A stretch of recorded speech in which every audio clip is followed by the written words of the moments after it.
A female officer was betrayed by her own team. Then she exposed them all. If this story makes your blood boil, subscribe now, because what happened inside that police station should never happen to anyone.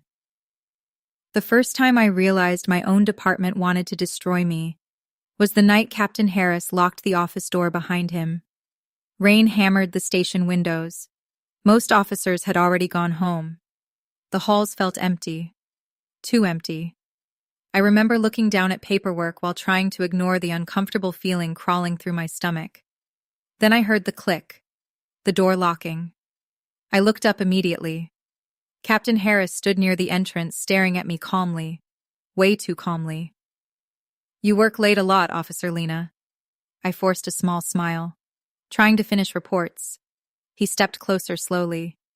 "You know, some officers think you're getting too confident." Something felt wrong instantly. Every instinct inside me screamed danger. I stood carefully. I should head home. But he blocked the doorway. And suddenly, I understood something horrifying. The people meant to protect me were the people I needed protection from. When I joined the department 3 years earlier, I believed in justice. I believed hard work mattered. I believed the badge meant honor. I was stupid. The truth? Some officers hated me before I even opened my mouth, because I was a woman. "You're too pretty for homicide. You won't survive here. You'll quit in 6 months." At first, I ignored it. I thought respect came with performance, so I worked harder than everyone else. Longer shifts, more dangerous calls, more overtime. And honestly, I became good at the job. Really good. Too good. After solving a robbery case senior detectives failed to solve for months, my name suddenly appeared everywhere. News interviews, department praise, public attention, and Captain Harris hated every second of it. Because weak men fear competent women. One afternoon, he pulled me aside after briefing. "You're getting too much attention." I laughed awkwardly. "I'm just doing my job." His expression stayed cold. "That's the problem." At the time, I didn't understand. Later, I understood perfectly. Back inside that office, Captain Harris stared at me without blinking. "You went above my authority on the Jensen case. Evidence was disappearing. You should have minded your business." That sentence chilled me instantly, because suddenly this wasn't workplace tension anymore. This was threat, real threat. I tried moving around him. "I'm leaving." "No." One word. Calm, controlled, dangerous. Then he leaned closer slightly. "Do you know how easy it would be to ruin your career?" My heartbeat exploded. I wanted to scream, but fear freezes people before it saves them. Then suddenly, a knock hit the office door. Captain Harris stepped back immediately. Officer Daniels entered halfway. "You still here?" Harris smiled casually. "Almost done." Daniels glanced toward me carefully. Something in his expression changed instantly. Good cops recognize fear. I grabbed my bag fast. "I'm heading home." Captain Harris watched silently while I walked out, but the look in his eyes followed me all the way home. And honestly, that was the night I stopped feeling safe anywhere. The next few weeks became hell. Backup arrived late to my calls. Reports disappeared. Evidence vanished. Then somebody scratched "liar" into my locker. Every day felt worse. And the terrifying part? Nobody cared. Some officers even enjoyed watching me struggle. One night, I finally reported everything to Internal Affairs. The investigator barely looked at me.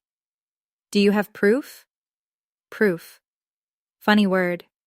Women are always asked for proof after being terrified. Never before. I explained the threats, the intimidation, the harassment.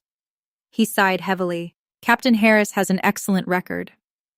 That sentence crushed me, because suddenly I understood something painful. Powerful men are protected first. Victims are questioned second.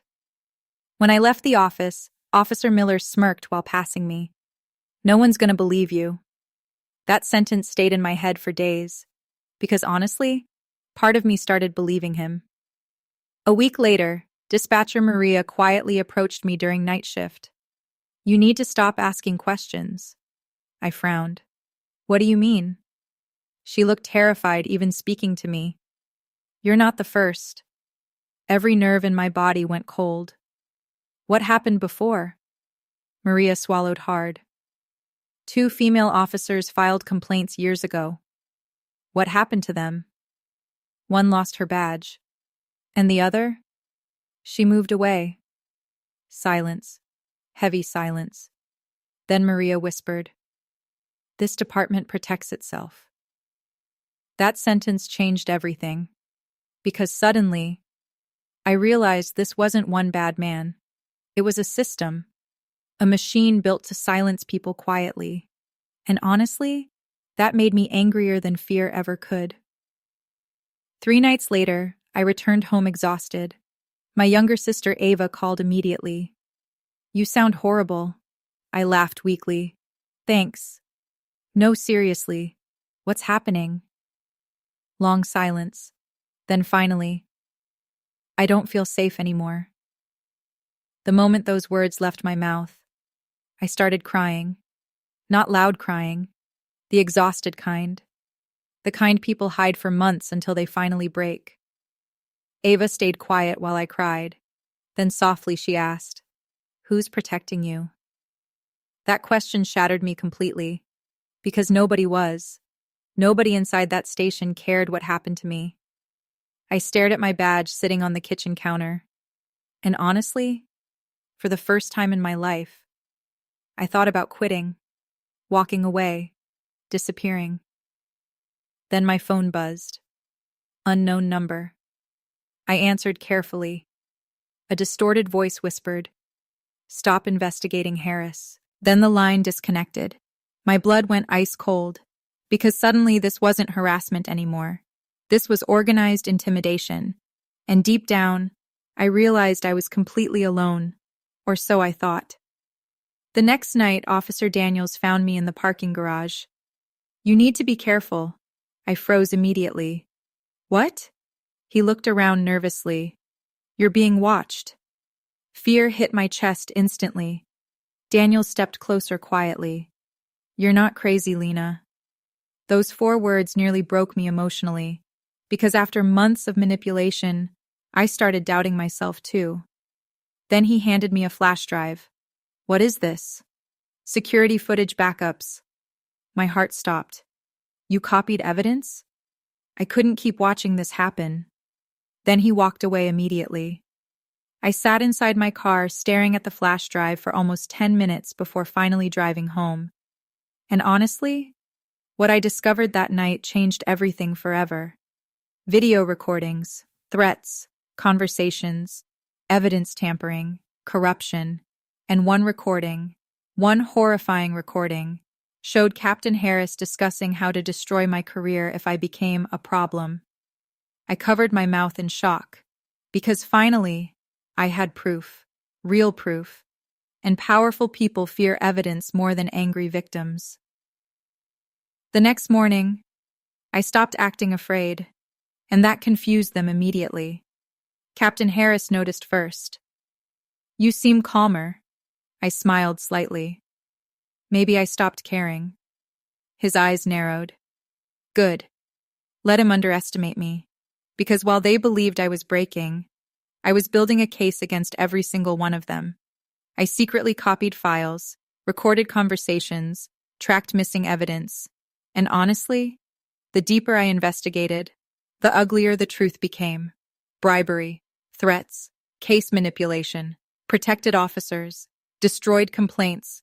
The entire department was rotting from the inside. Then suddenly, I discovered something terrifying.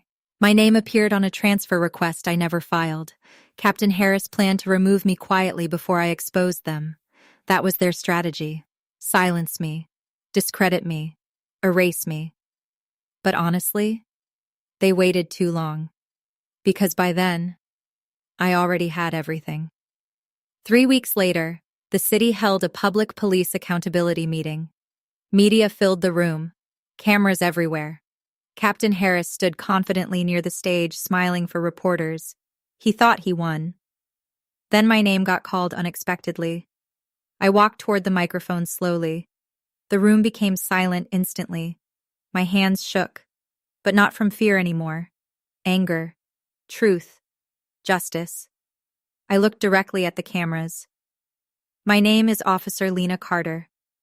Silence. For months, corruption inside this department has been hidden from the public. Captain Harris froze immediately. Good. Then I placed the flash drive on the podium. And tonight, everyone will see the truth. The room exploded into chaos. Reporters shouting, officers panicking, cameras flashing everywhere. Then the recording started playing through the speakers. Threats, manipulation, corruption. Captain Harris's voice filled the room, the exact voice that once told me nobody would believe me. But now, everybody was listening.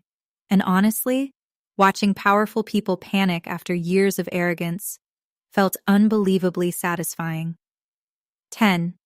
The woman they couldn't silence. Within 48 hours, everything collapsed. Investigations opened, officers suspended, news channels covered the scandal nonstop. Captain Harris resigned publicly. But honestly, that wasn't the best part. The best part came weeks later. A young female officer stopped me outside a courthouse. You saved people you'll never even meet.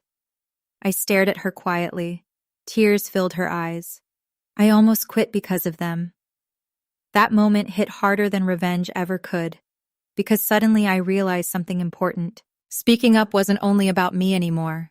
It was about every woman taught to stay silent, every victim blamed for surviving, every person told powerful people could never lose.